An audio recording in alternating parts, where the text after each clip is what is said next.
All right, I'm going to go ahead and call the meeting to order.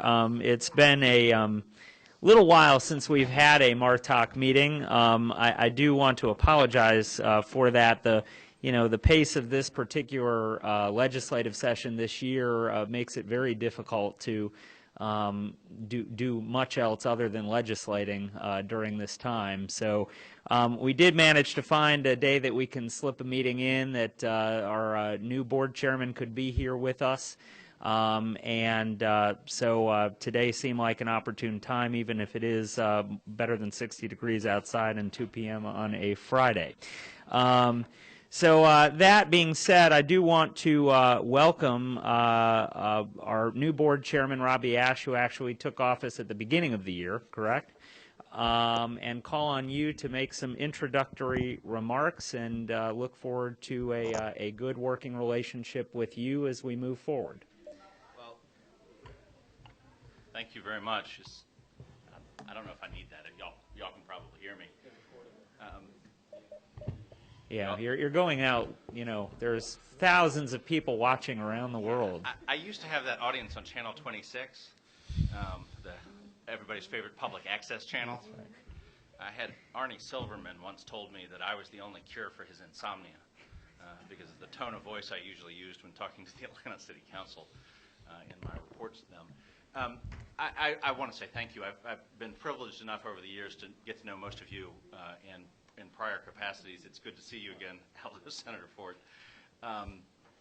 I was fortunate enough to be elected chair of the MARTA board. I very much appreciate the support this committee has provided us over the years, particularly recently, and I appreciate you sending us Representative Riley to sit in on so many of our meetings. It's been a pleasure having her there. I'll keep my remarks brief, both in terms of in respect for the weather, in addition to everything else. We're very proud as an organization of the work that our new general manager, Keith Parker, and his executive team are doing. For us to have finished last year in the black for the first time in 7 years, and for the first time meaningfully and longer than that, is an accomplishment we haven't trumpeted too much, but it's one we're very proud of.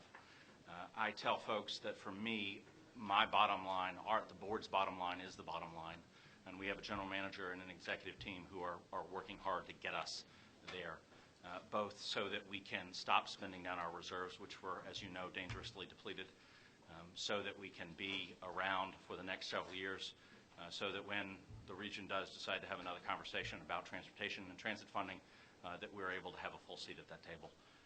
And we're able to be a credible partner and a credible target for investment, so that we're not the boogeyman that some people have used us to be historically.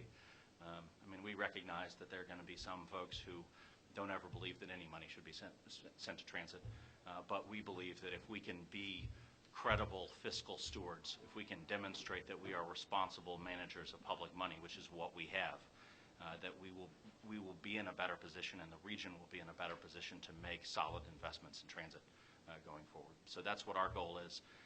We're doing that two ways. You know both of them, but I'll just acknowledge them. First, we're managing our expenses.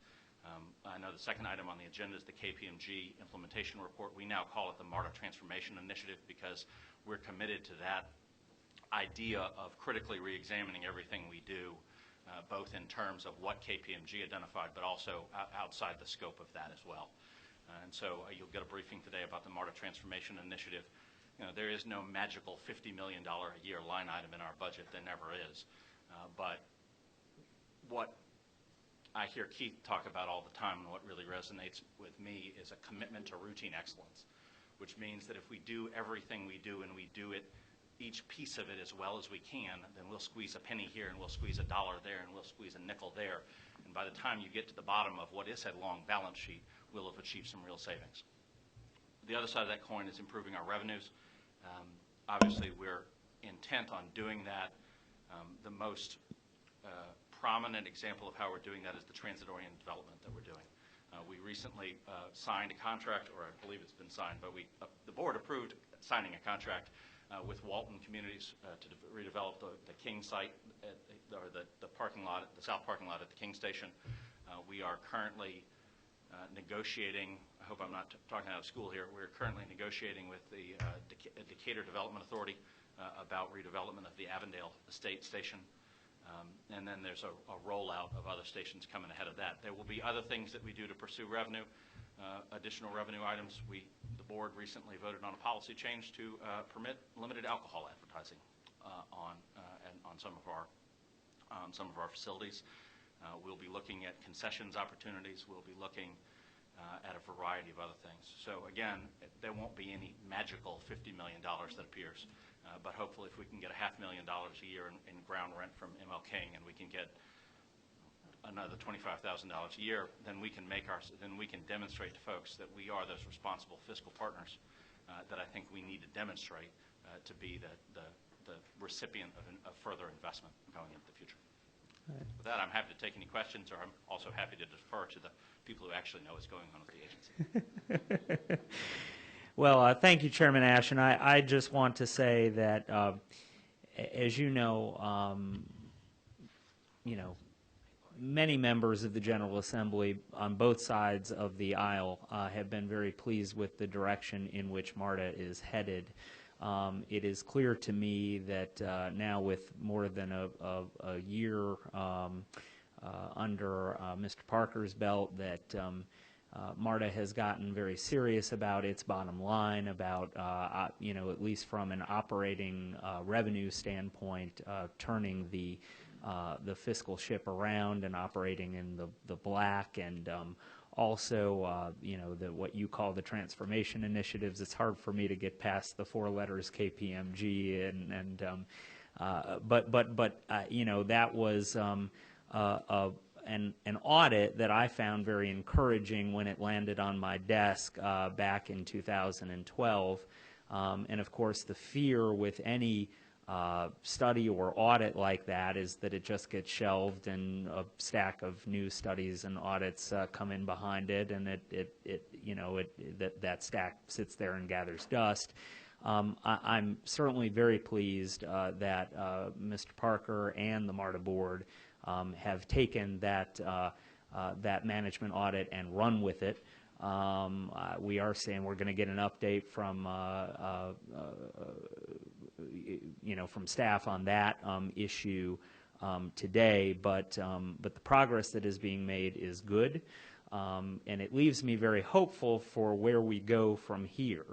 The reality is that there are some things that I would like to see us do as a state, not just with regard to MARTA, but with regard to transit across all of Metro Atlanta. I mean, we are getting to a point where, and frankly, we've passed this point, but we need to address it, where the patchwork of transit systems in Gwinnett and Cobb County and MARTA and Greta, where that patchwork needs to end, and we need to, start to work together to create some sense of seamlessness across the entire region.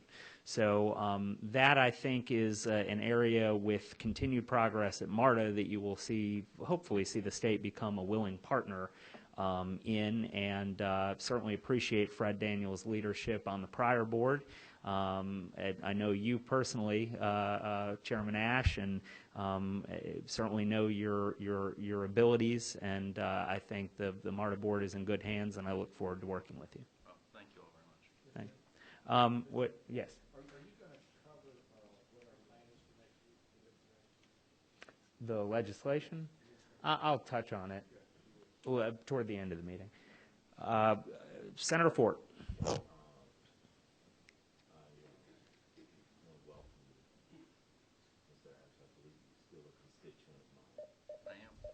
And proud to be. First chair of the board that's been a constituent of mine. Welcome you to your duty. Couple things that I have Can you speak up a little bit? You're not being picked up. A couple of things that have come to my attention. Sure. A couple of things that have come to my attention. One is recently on both the Beltline and the streetcar projects in Atlanta, there's been a discussion about whether the city will operate it, whether a third party will operate it, and whether MARTA will operate it.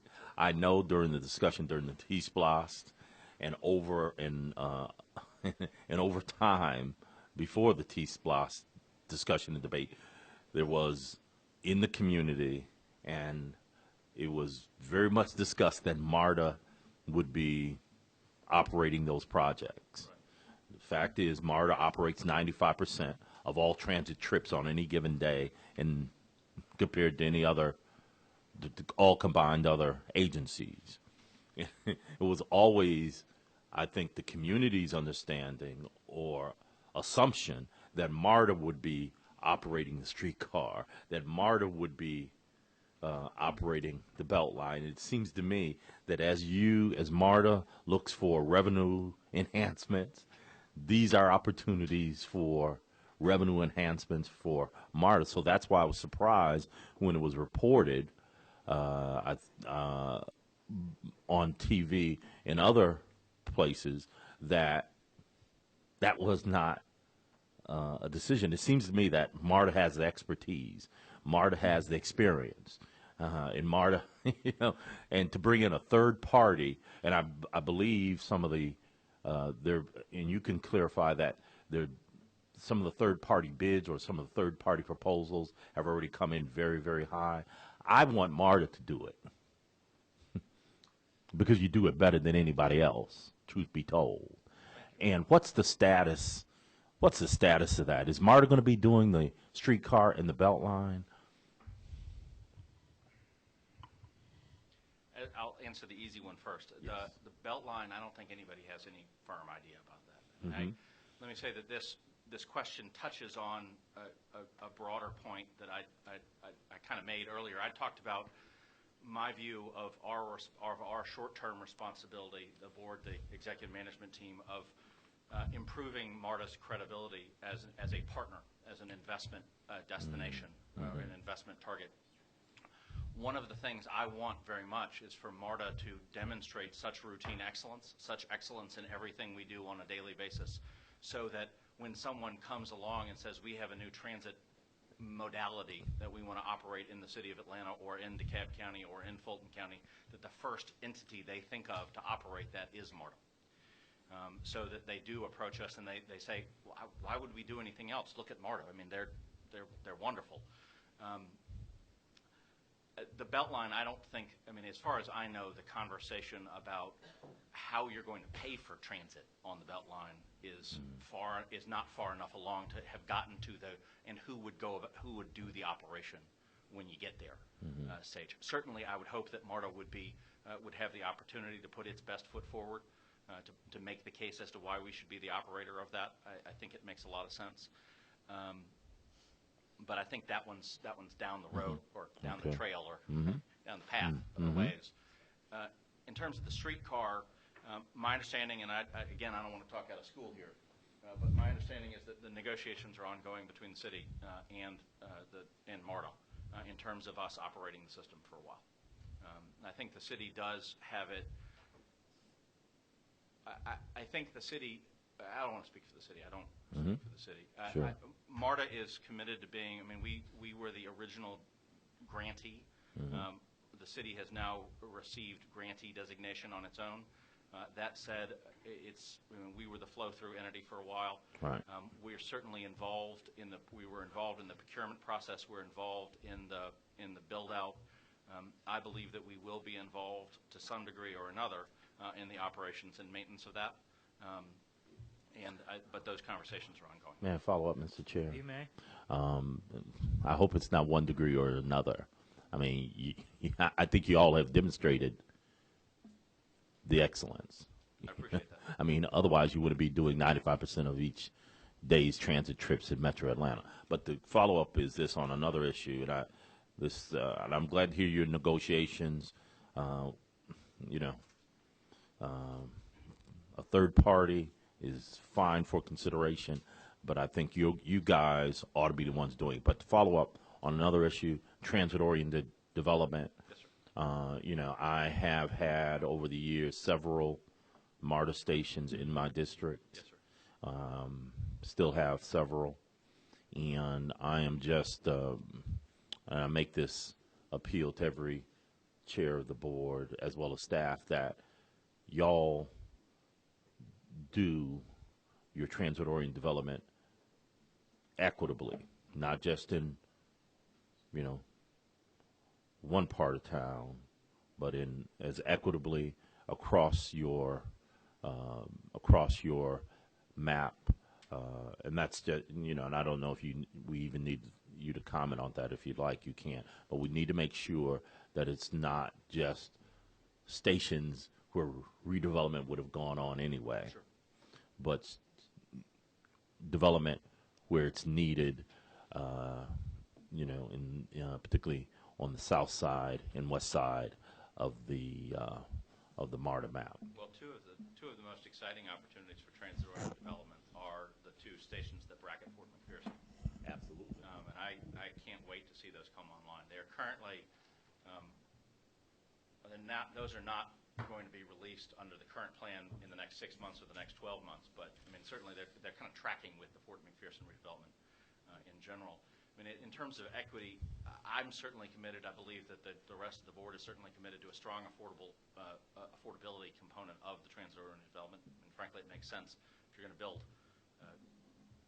housing near a transit station to have it include folks who would be likely daily riders of our system, included in that mix of housing. And just from an equity perspective, it's absolutely the right thing to do.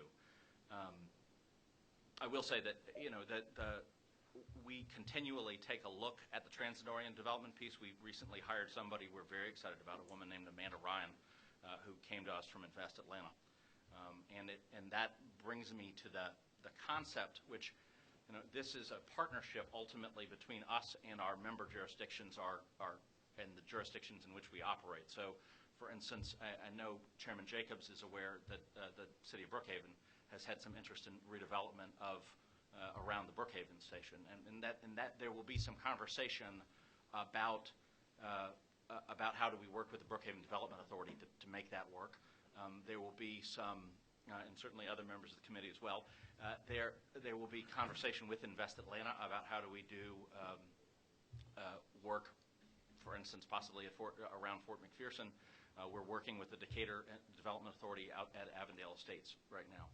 And because those are the folks who can really help an affordable housing, I mean to call somebody out by name, but to help an Integral make their business model work at one of our stations, for instance, in a way that still works financially for us and allows the board to get satisfaction that we are exercising our fiscal fiduciary duty to get the best return on dollar for our asset. Senator Miller. We wave. We? You? Representative Mitchell? Me and my foster brother. Do you wait? You push my button. All right. Representative Mitchell. Chairman Ash, I tell you, it is refreshing to see you here. Senator Miller and I were just talking about how long our relationship goes back, and to see you now chairman of the board here, I don't know whether that means you're growing up too fast or we're getting too old or what is the situation, but you come from a long line of outstanding public servants who I admire and respect. And to you, Mr. You said that. Thank you. Please do. And Father can be included too. Absolutely. But I had no doubt who he was talking about. And to you too, Mr. Chairman, and to the GM as well. It's refreshing to come to a MARTOC meeting and hear terms like outstanding and good job being bandied about. Representative Geisinger and I were reminiscing at the time this could have been, the MARTOC meetings could have been given the state of TV nowadays, an outstanding reality show, but nobody would believe what was happening was real. So I do want to commend the chair and certainly what's going on now. And I'm going to reserve some comments for some of the other portions of the meeting. That's fine. Anything further from members of the committee? Seeing none, Chairman Ash, thank you for joining us today. And I do have Representative Mitchell again. one angst in that the immediate past chair was a constituent of mine and Senator Butler, so that's probably the the only change that we have some misgiving about, but I'm sure. Well, I don't know if he's still in the room, but I've had long misgivings about being Senator Ford's constituent, too. Would you like an amen? All right, Chairman Ash, thank you for joining us today. Thank you all very much. All right, next item on the agenda is an update on the Transformation Initiative. Mr. Allen. Right. Good afternoon, Mr. Chairman and members of the Pull the Martoc mic Committee. to you, and I see the lights on, so we're good Okay. there. Can you hear me now? Yeah. Okay. Good afternoon, Mr. Chairman and members of the Martoc Committee. And it's nice to hear Model Transformation Initiative instead of KPMG. It's a lot cheaper, too. Yes. Remember, I do bill by the hour, so the less I talk, the better it is for everybody. Okay. Okay, today we want to give you a status on the Model Transformation Initiative. When I was here last, we identified the 12 initiatives that were developed by KPMG about 2 years ago, and the Model Board and the Model Management endorsed these 12 initiatives. Of these 12 initiatives, 6 of them are sourcing initiatives, and 6 of these initiatives are efficiency process improvement initiatives. The difference, when you see the list there, the initiative that has the word optimization at the end, those are sourcing initiatives. The other 6 are strictly things that were identified that we could do to make model more efficient and to help save costs in addition to the sourcing initiative. This chart shows in the blue where we are currently with the work that we're doing. The first 5 initiatives: procurement policy enhancement, personnel cost efficiency, revenue enhancement, HR payroll optimization, and paratransit optimization. Those are the 5 initiatives that we're currently working on. Some we have finished, some we're currently working toward the end, and as you can see the timeline, we are on schedule with all of those 5. The first initiative was the procurement policy enhancement. This one has gone great. One of the things that we've done there is to look at all of our processes and procedures that the employees work under in our procurement department. The goal there is to try to reduce our procurement cycle time, so we're totally revamping all of our procedures and practices there. And on the bottom section, you see what's remaining. We want to complete that internal process review of how we do business. We also want to retrain all of the authority-wide employees there on the new processes and the procedures that have been developed, and we want to have that fully implemented by July of 2014.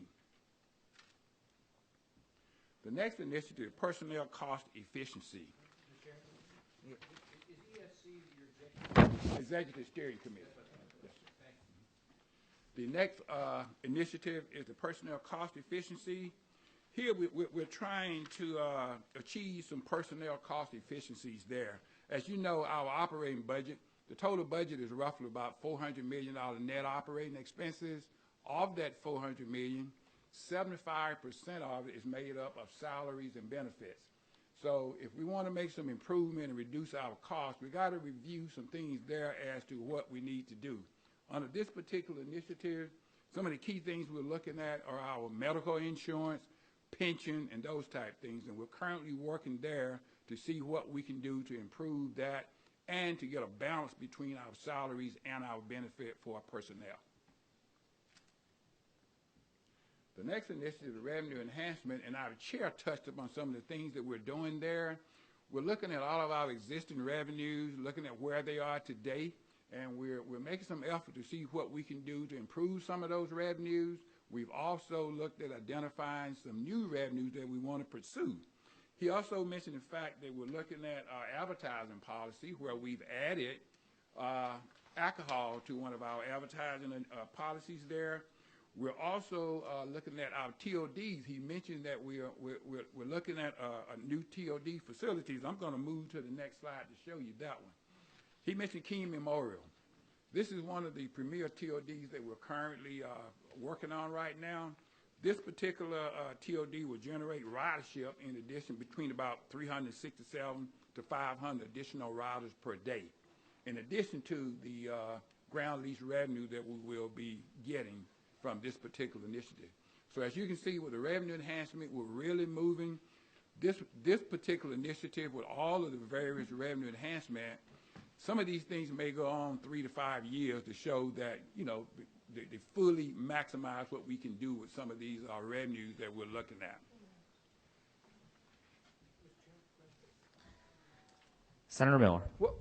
What's our benchmark for when we're going to do a project like this? I know they're all different, but what are you looking for a return? I mean, when you add up all the components, the leases, et cetera, what's the hurdle that you all think seems reasonable? I just was curious. And actually, you hit it right on the head in terms of they are so individual and case by case. We've employed a respected local firm who analyzes for us and works the best deal that we can possibly get, comparing what's happening locally with what other transit markets are doing around the country. Okay. So the board gets here's what L.A., Dallas, San Francisco is doing. Here's what's happening here in Atlanta, and here's the deal we're going to try to shoot for with, in this case, Walton Properties. Do we have like a minimum that we think before we'd even consider doing something like this? I was just curious. Again, it's just case by case because no, that's fine. Yeah, you answered it. The properties up north sometimes will have a higher expectation revenue-wise than what a property that may be in a more distressed area. So it is truly case by case. And when we do the affordable housing component, we're going to probably try to do that everywhere, aren't we? Yes, that is a board that is an adopted board policy. Me right, yeah. And so when we evaluate the proposals that come in, that's one of the things we take a look at. Is that see the 20%? Is that considered reasonable? Yes, that's considered quite good for that particular market. Okay, good. Okay, yes. Thank you very much, Mr. Parker. Thank you, Mr. Chairman. Well, and by quite good, what do you mean? I mean, I guess I mean, is that? I mean, is 20% number?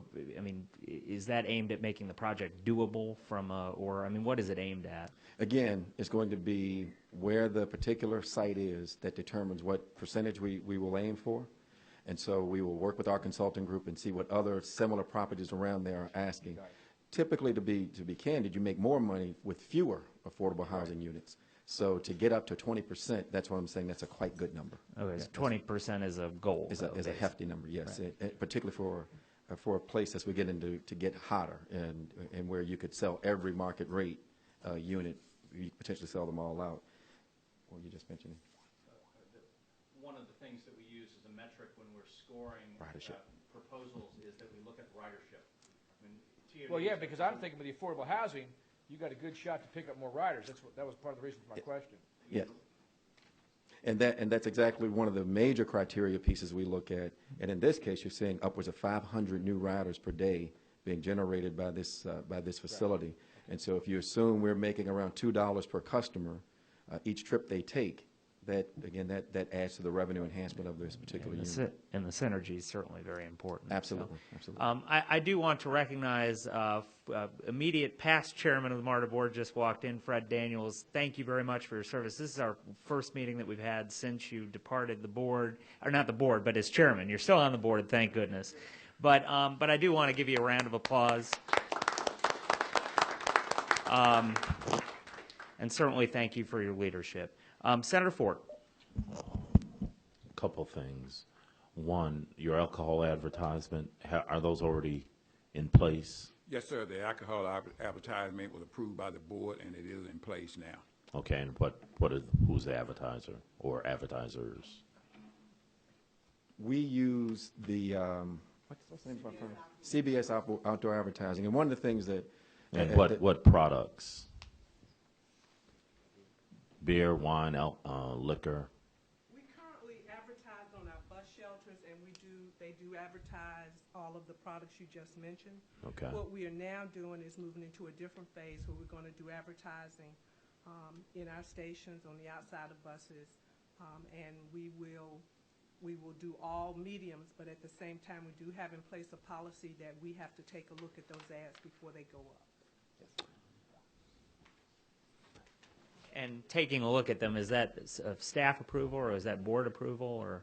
It is staff approval. Staff approval. Okay. Yes. The board is not going to be reviewing it. All right. There's a policy. Is kind of the bottom line, right? Because there's some concerns about alcohol advertising in how it's marketed in communities of color and others. That's an excellent point, Senator Ford. And one of the things we have certainly communicated to our advertiser, to the group who's handling it for us, that there'll be balance, that there's not just advertising in a particular area, particular community, particular demographic group, that it be distributed throughout our services. All right. Senator Ford. Who you have a new TOD person, Mr. General Manager? We do. Amanda Ryan. Is she here? She's not. She's not here at this presentation. But one of the things we do, I think, may be good. We gave you all an update maybe 4 or 5 months ago. New update. A sounds lot good. has happened since then, and so now might be a time I think that for us. probably would be We'll put that on the appropriate. next agenda. Now, have you taken into consideration in your scoring of TODs how a development would enhance, not only take into consideration how the present ridership, but how the development would enhance ridership? Is that taken into consideration as Let me tell well? you the 3 things that we look at, and it's a multitude of factors, but they boil down to basically 3 things. The first one is how this partnership would impact current and future customers. So I think that's touching what you mentioned. The second factor is how it improves the neighborhood in which we are now moving into.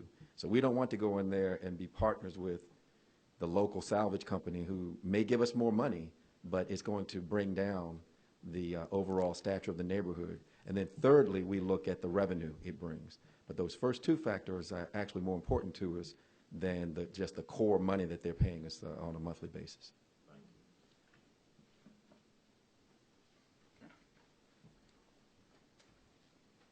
Okay, the last 2 initiatives that we're going to look at today are sourcing initiatives. The current one that we're looking at now is our HR and payroll optimization initiative. We've done a lot of the analysis and the reviews on this. We've gone to the Executive Steering Committee, got the okay from them. They approved all of our recommendations. From that process, we went to the model board and got the okay to issue an RFP. We're currently in the process of developing that RFP, and that should be completed by the end of this month, the scope and everything of that RFP. We're looking to put the RFP out on the street during the April-May timeframe. And once we get it back, we want to try to select a proponent.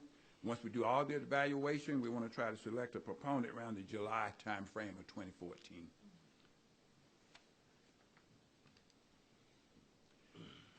The last of the 5 that we're looking at, the paratransit optimization. We're still currently reviewing this initiative now. We're looking at all of our alternatives.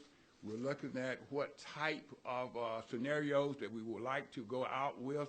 We looked at full turnkey, brokerage services, those type things. And we're in the process now of looking at which one do we really want to go with.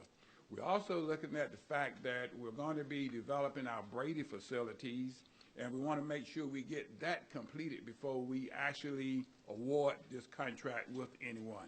So this one is a working process, but we are on target to make sure we make the timeline that I identified for you in the beginning.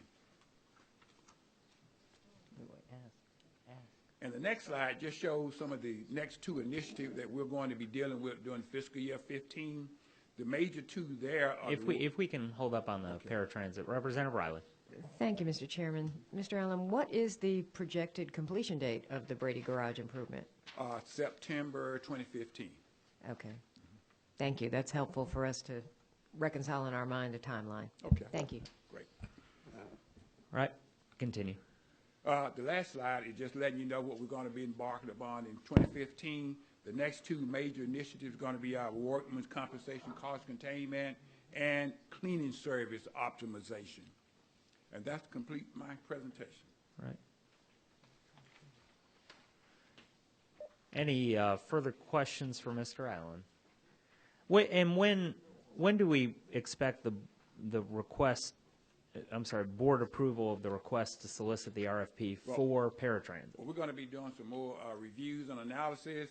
That may take another 3 to 5 months to get that completed. We don't want to go to the board too early. If we're going to not, award this thing until sometime 2 or 3 months prior to September. We want to have a little time before award and going to the board. All right, further questions? Seeing none, thank you, Mr. Allen, for joining us today, and we'll see you again in a couple of months.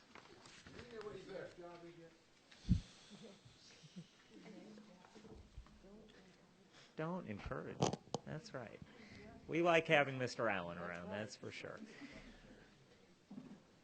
All right, so next up we have a public safety update, and Ride with Respect, and Chief Dunham's here. Good afternoon, Chairman Jacobs and members of the MARTOC committee. It's always good to come before you. As you recall, I came before you, I believe, October of last year, just before we started our Ride with Respect campaign. And we're about 4 months in now, and we have what I think are some really good results, and we have a really good story to tell. We have about 962 suspensions in the 4-month period. About 500 of those are fare evasion, 100 have appealed their suspensions, and about 46 repeat offenders. This is just a breakdown of our statistics. As you can see, I mentioned earlier, the fare evasion seems to be our primary offense, which we are addressing with the fare evasion program that we're going to initiate.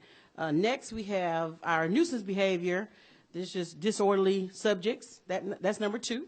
Number 3 is smoking and eating, come in at the third highest. Next is public intoxication. And then 5th, public indecency and vending without a license, tied for number 5. And that rounds out the top 5 offenses that we are suspending folks for now, currently on the system.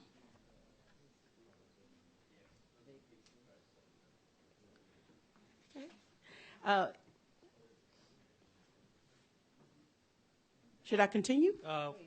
Hold on. Representative Geisinger's got his light on. My question has to do with the 46 offenders. Yes, sir. If they're continual repeat offenders, Yes, sir.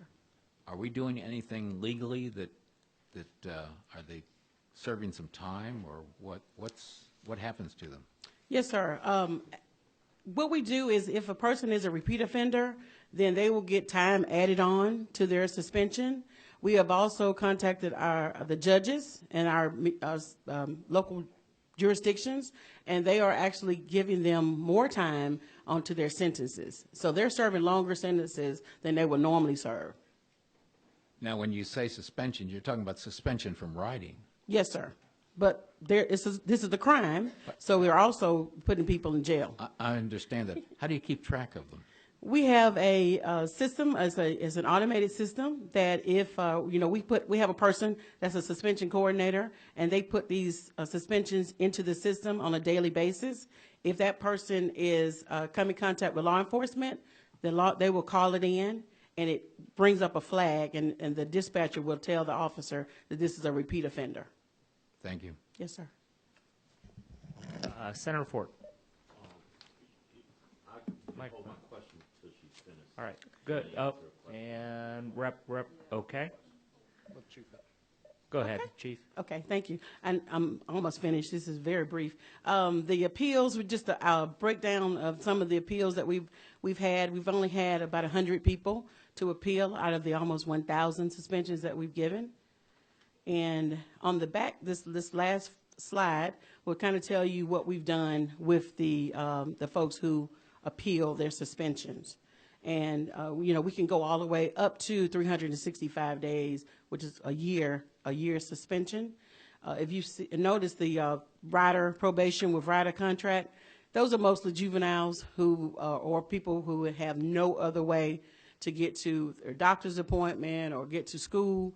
We enter into a rider contract with them and their parents, or and the parent will have to come before us as well. They sign the contract saying that their student needs MARTA to get to get to where they're going, and then we will, sign a contract with them. So we're trying to, also, we're trying to make sure that people can ride MARTA, but also they need to make sure that they're behaving themselves while they're using the system.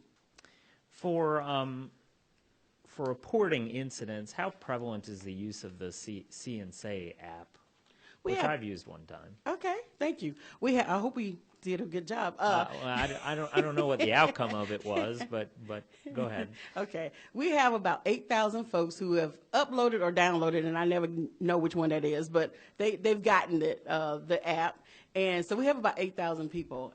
Our customers have really done a great job of reporting things, and so now when the Ride with Respect campaign came out, we launched it last year for the Final Four. We didn't get that much activity, but since the Ride with Respect campaign came out, folks, they will see things and then they will let us know. So it really does help, and we've made several arrests with our customers with the CNSA app.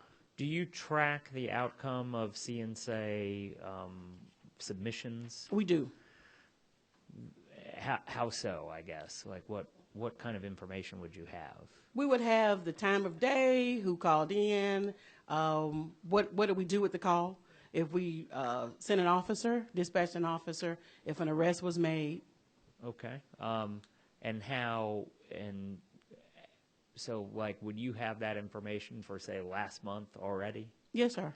I think I'd like to see it in action on paper.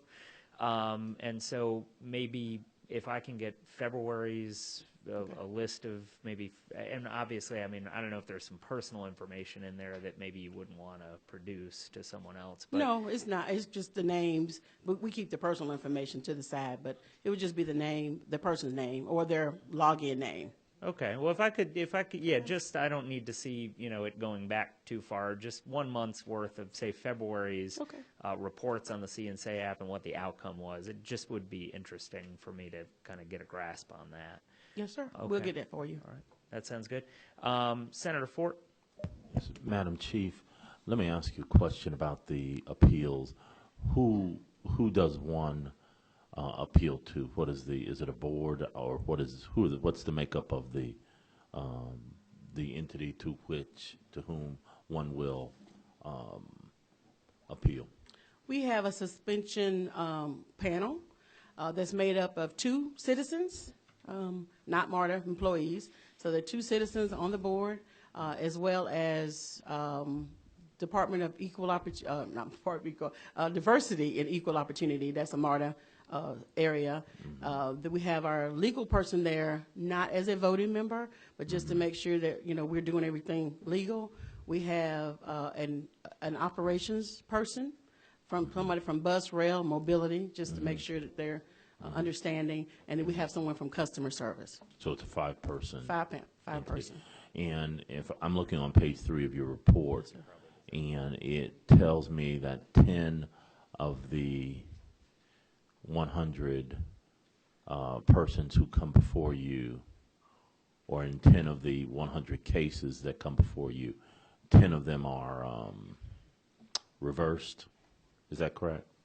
10 of that 100 were reversed, and the reason the people, it was for fare evasion, and at that, when we checked into it, that particular fare array had a mechanical issue. At different times, obviously, during that month. So once we saw that, then we gave them the benefit of the doubt and we reversed it. All right. What options does a 5-person board or entity have? Can they reduce a suspension? Yes, sir. Okay. Yeah, what options do they have? They can reduce it. They can uphold it, of course. They can reduce it. They can issue this rider contract that if they see that a person can't have any other choices to ride but to ride MARTA. And they can also expand it if they think that, for instance, if it was the 14-day and they thought that it wasn't severe enough, let's say that the person attacked one of our bus operators, and then they could recommend up to 365 days. Okay. The one other variety of infraction that I'm interested in is car break-ins at your lots. Yes, sir. Can you talk to us about that? How many do you have? How many is there an arrest for? And do you have that information? Just because I hear from constituents stories about their cars in the MARTA lot. I just am curious as to what the reality is. Yeah, I do not have those numbers, and I can obviously get those. But we are actually experiencing a downward trend in automobile thefts, and of course, if we Not just thefts, but break-ins. Oh, break-ins, yes, too. Yeah, that too. And we were trying to, we have officers in the lots as well, but that's on a downward trend. But we could definitely get you the numbers. I don't have them here today. I'd appreciate that, Mr. Chair, if you could provide that. Okay, that would be fine. If you can just direct that to me and to Senator Fort, but I'll make sure we get it to members of the committee. Or you can. What time frame? A year, maybe? Senator Fort, what do you want? I think 12 months is fine. Okay. 12 months. Okay. Representative Taylor. Yeah, three things. Chief, I see your folks, I ride MARTA every day. Thank you. I see your folks out there. They're very visible. I want to say that last night, I didn't get the officer's name, but I was coming through 5 Point Station, canvas haversack with a cell phone attached to it, just laying right in plain view, by the entrance gates. Walked over to as a guy that's dealt with IEDs in combat, it's a scary thing to me to see something like that unattended. Yes, sir. Officer was right on it, took care of it right away. Right. I don't know who he was, but he did a great job. Thank you. The other thing I see when I ride every day is I usually get on at Doraville. Every morning, 7:05 to 7:20 train is where I typically ride. There are several dozen homeless folks camped out on the trains, taking up residence. End of the line, your officers are doing a great job. The problem is you got one or two officers there. They're saying, sir, where are you going? End of the line. Some of these folks, they can't even wake up. They're unconscious. As a welcome to Atlanta or something like that, it's an economic development issue, and I know they're visible. They're doing a very good job. I just want to make mention of that. Thank you. That if there's some, and I talk with the with general manager, if there's some legislative thing we can do, because I think if they have a valid breeze card, you can ride the system all day. Yes. And I don't know if there's some legislative relief we can give you for that for the next year, or just we can talk afterwards on that. Yeah. The other thing, and it's pet peeve of mine, but it's also, and I'll use, we can't get out of a MARTOC meeting without using the word knucklehead, is Thanks, Mr. Parker. we have a no smoking policy on the trains. I'm sorry? We have a no smoking policy Yes, on the sir. trains and the Yes, buses. sir. What I notice as I walk through the station every morning is your maintenance folks, not your maintenance folks, but MARTA's maintenance folks, are spending more time cleaning up cigarette butts than any other thing that I see. And when I see a bus pull up, you see like 12 butts go up in the air all over the place. And I'll leave this to the GM. Would you like to see us expand that bubble past the trains and buses and into all MARTA property for no smoking? And within the station. Or within the station, yeah, property. And for the chief can comment on this even further, but yes, you mentioned a few things there, but certainly we want to look at some legislative remedy first on I don't want to call them homeless because we don't know exactly what they're walking like. Perpetual riders, but whatever. They're on the buses and train too long. Yes, we have that issue, but we've been working with our legal staff to see what we can do to make sure those folks just take one ride through the service and then move on, and not, as you described, be camped out there for too long a period of time. As far as the smoking, we are looking at how we should potentially expand the footprint of where that no smoking area is so that we don't have the problem that you're talking about. It is a huge expense for us on a monthly basis in terms of paying for the overall maintenance and upkeep. Is that a function of, is the no smoking zone, however it's defined, is that a function of board policy, or is that in the, well, what is that a function of legally? Or, I'd actually have to check and see if there's some statutes that govern public areas and where smoking is permitted. okay, well, for what it's worth, we expect to be busy on MARTA legislation in the upcoming week, so if you figure that out sooner rather than later, that might be helpful. Oh, wow. Mr. Chairman? Can I ask about that? The only thing is, if you remember at the Atlanta airport, there is a designated area for smoking, and that's transit. She's nodding her head over there. I don't know if you have to do that, but quite frankly, if you don't, within the station, just eliminate it completely. I mean, we do it, that's in a confined space, but you're affecting everybody around you, unlike the confined space in the Atlanta airport. So I would suggest there's a way to do it. I'd do it once you walk inside the station, go through the turnstile, for lack of a better term. That's it. You're done. Now, we pretty much have that. What the bigger Where are issues, they doing this thing? they will come in and light up very quickly, as Mr. Mr. Taylor mentions.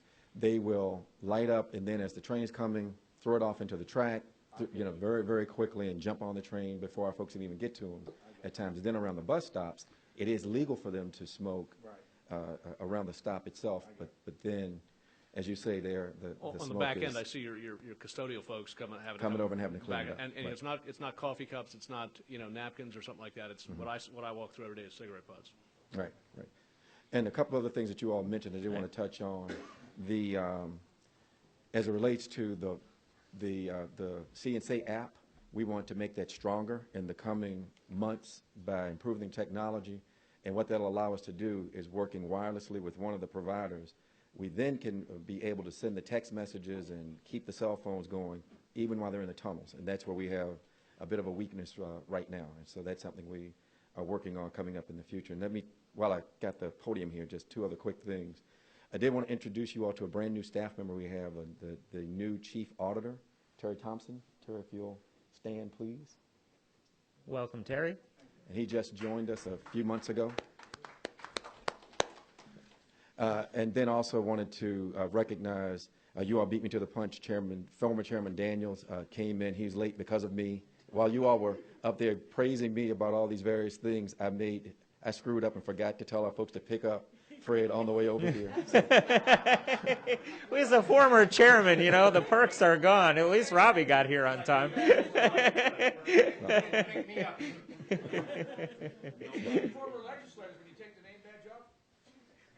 So I do apologize for that, but I also wanted to recognize our longest serving in the history of MARTA board member, Harold Buckley from DeKalb. Good to see you, Mr. Buckley.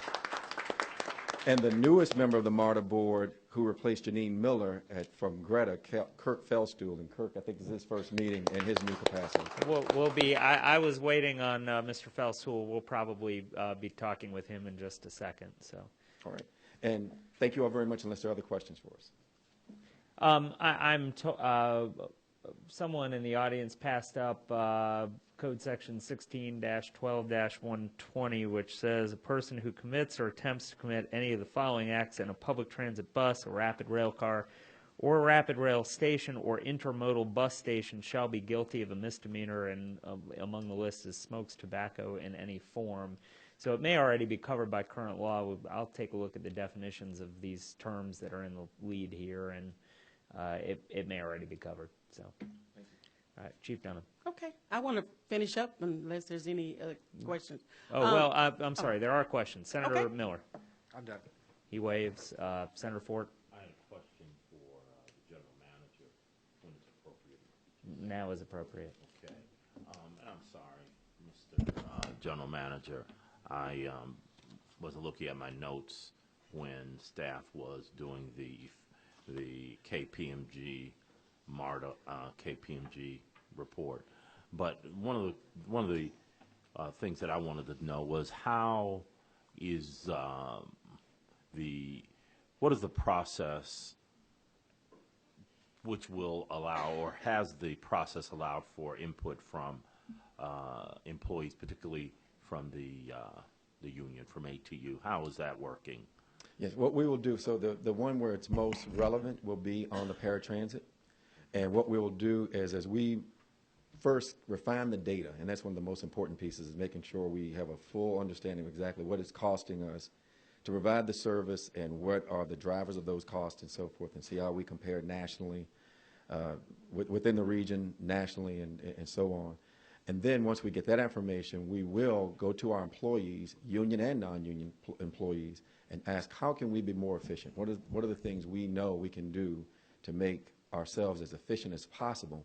So if the staff, the senior staff, recommends to the board of directors that we pursue an RFP to see what the private sector would bring, that who they'd be competing with internally would be the strongest, most efficient group possible that they would be competing against. So that period of time where we go out and solicit that input for more efficiencies and some greater ideas, that's coming up in the next few months. And and I'm glad you mentioned the paratransit because, in the past I've been engaged with the disabled community and their issues that they're concerned about, and probably the most vulnerable of your customers. Yes, sir. And so I would hope that both the impact on the disabled community as well as the impact on the represented employees be taken into consideration as this process moves forward. That's an excellent point, and one of the things we will do, in fact, if the board does ultimately decide to move forward on the paratransit RFP, it would be with the inclusion of public sentiment about what they would want out of a contractor, what they would want in terms of levels of service and so forth. So there will be a strong public component to this effort. Oh, yes, sir. Mr. Chairman, if I may. Chairman Ash. Senator Ford, to speak to your concern, obviously paratransit is the area in which we're discussing what I like to call competitive sourcing in terms of represented employees. There are obviously a number of other examples that are on our work list that are of the non-represented employees. I think there is a strong, I'm clear that there's a strong working consensus on the board that pursuing that competitive sourcing, giving it critical examination is an important part of what we're doing to try and manage our expenses. But the reason I call it competitive sourcing rather than outsourcing is because we're committed to giving our employees the first and a totally fair opportunity to demonstrate to us that they, if empowered and given the responsibility to do so, can drive down the costs internally before we start taking a look at whether the transaction costs and the need to fit a profit motive in there make it make sense to go out to the market.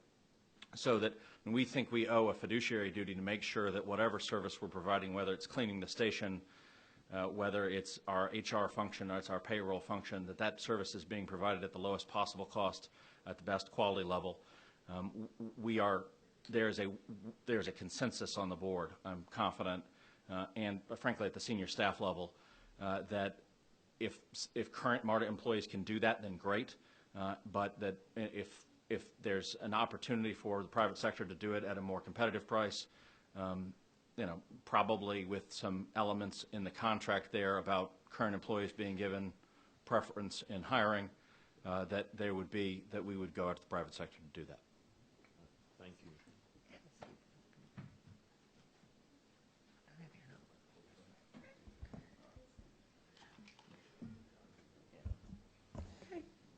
Well, if we can suspend for one.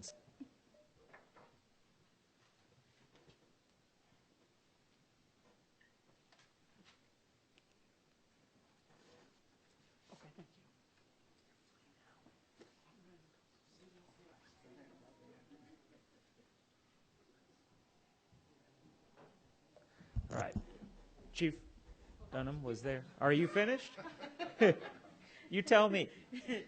Yes, sir, I'm finished. Thank you so much for your time and attention. Thank you for the presentation. Yes, and the you. Statistics that Senator Ford asked for, we'll be looking for. And that 1 month's worth of C&SAE results. Yes, sir. Yeah. I'll get those to you. All Thank right. you. Sounds good.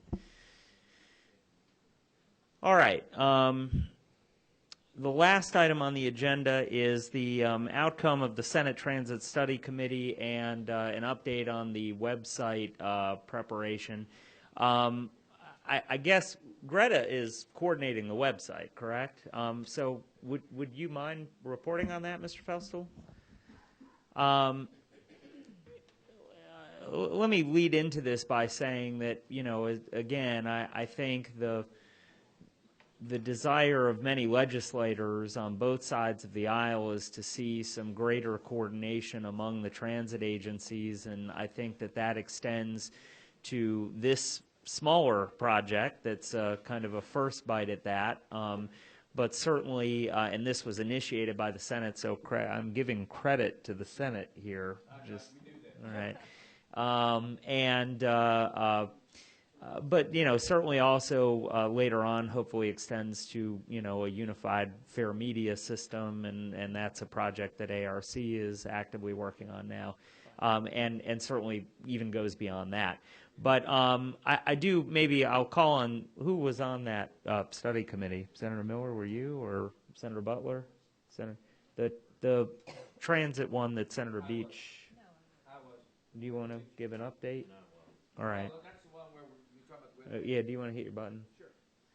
Yeah, Use 23. Why just don't the one. you tell us a little bit about the outcome of Well, that? the bottom line is that, what we're going to do is just, with all the transit system, that you can basically have one web page where you can actually book a trip, so it doesn't take you 3.5 hours to get from one side of town to the other, as it did Senator Beach. But I do, and UPS is providing the technical assistance from a standpoint of designing the page. So, again, it's more of a symbolic thing, I think. That I don't think the public understands that Mr. Parker and these other transit heads, they really are working together. And I think it's the first step to, I don't know what, I can't remember Senator Beach, he called it Go ATL or something like that. I can't remember exactly what it was, but ATL Transit or something. But I do think that we've got to come up with a seamless system here, no matter how we do it, and because that's what people want. And so I think it was a good symbolic step that people actually understood that these agency heads actually talk to each other. Unfortunately, everybody thinks people live in a little vacuum and cocoon, and that hasn't been the case. So I was encouraged by it. It's more symbolic, I think, than anything of major substance. I mean, I was here when Roy Barnes, and by the way, he was right. Write that one down. That when he wanted to have a Georgia Regional Transit, that's what we were talking about, folks. Might as well add the Northern Arc to that, too, while I'm on a roll. But I do think that's where we have to go. And no matter what we call it, et cetera, we've got various components. But the biggest component of all of this, at the end of the day, is MARTA. I mean, this city doesn't continue to grow and expand and thrive and remain the beacon of the Southeast without the success of MARTA. And I think all of us believe that. And we joke about being here on a Friday afternoon. I guarantee you, if you hadn't made the progress that you've made in the past year, you wouldn't see everybody here on a Friday afternoon. So we are all very, very encouraged. And thank you all for the work you've done. And now that you're being transformed, it's a good thing. So again, I think Senator Beach, he feels very strongly about this. I can promise you that, because being a former DOT board member as well. So I think we're going to make progress here. Particularly, quite honestly, we'll make a lot more progress after we get through a November election. That's just a fact of life. So hopefully we can go forward from there. So that's about it. Now, working on the website, which is a good first step, maybe it's a small step, but a good first step, is the Georgia Regional Transportation Authority, and Kirk Felstool is our new interim executive director, so I want to welcome him and let him give us an update on how that is going. Thank you. Thank you for asking me to speak, and I look forward to working with you, the members of MARTOC, and we work, I think, very well with MARTA and the rest of the transit partners. So we've been talking with Senator Beach as soon as we learned that he was introducing the Senate resolution, so that we could understand what his expectations were. And we've been working with all of the transit partners really since that, really during that same period of time. So really since January, we've been talking together about it. And at its basic level, there's kind of three expectations that we're trying to make sure that we meet as we understand the resolution and talking with the senator. One is to be able to plan a trip. Two is to be able to purchase a fare. And three is to be able to plan across the transit systems. It's kind of those three goals that we've set for ourselves. And so we have been meeting, the routine is basically so far that we've been meeting monthly since about January with the transit agency heads at MARTA to understand what the expectations are and then to build a project. So we've got a project manager assigned, and then every Friday the staffs of each of the agencies plus the Atlanta Regional Commission, who we're working very closely with, have been meeting to help build the project so that we can deliver those projects by by the July 1st deadline that's set out in the Senate resolution. So, so I don't know how much more you want me to talk about it, other than I can tell you that we've been working on it. We're into the details of it. It takes a while to build a website.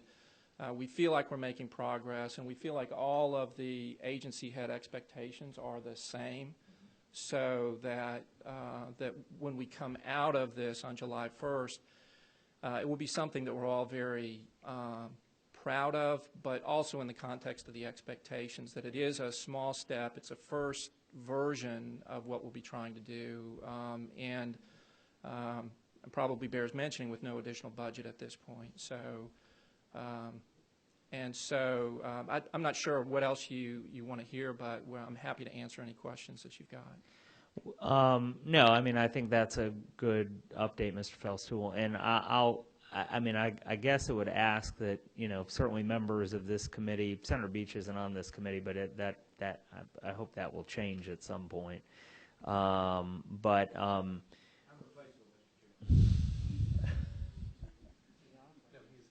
He's irreplaceable. Come on. That isn't a commentary on any senator on this committee, by the way. Just let's put that aside. But I hope at some point we'll see Senator Beach here as a member of this committee. But what I'd ask is that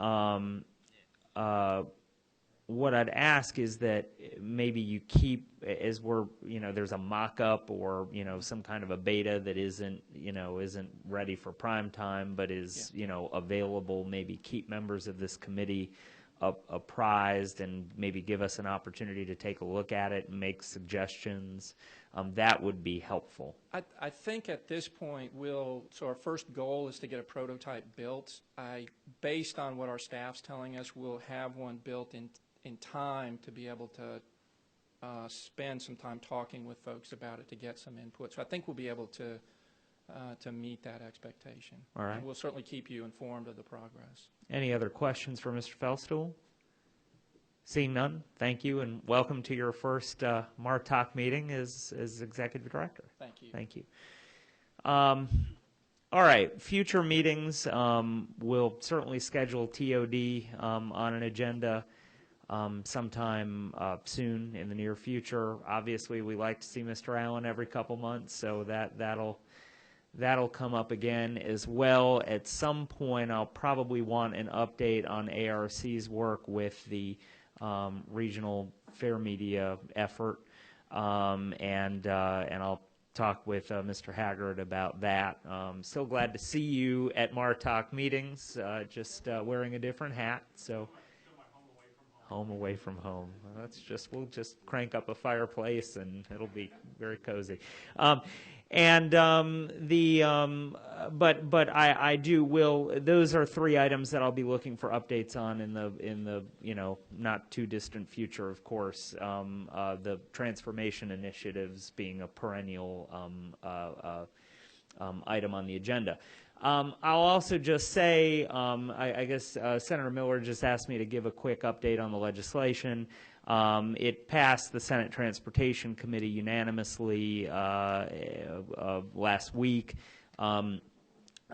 Based on the best information that I have right now, I believe that it will be on the Senate floor on Tuesday. That of course is pending it being in Section 1 of the Senate Rules calendar and it being picked by a senator, but I think the odds of both of those things happening are good based upon the best information that I have. And then we will continue forward from there. I certainly welcome any input from stakeholders and from members of this committee. As that process moves forward, it will require some discussion between the Senate and the House.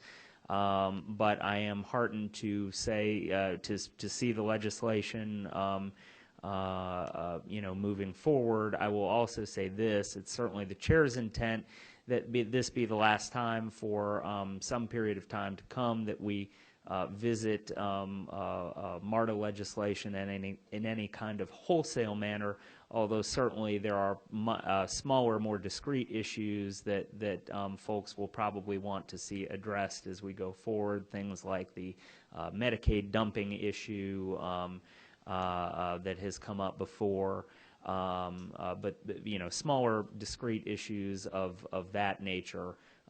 But you know, the idea here is to get, you know, one MARTA package done this session and then move forward from there.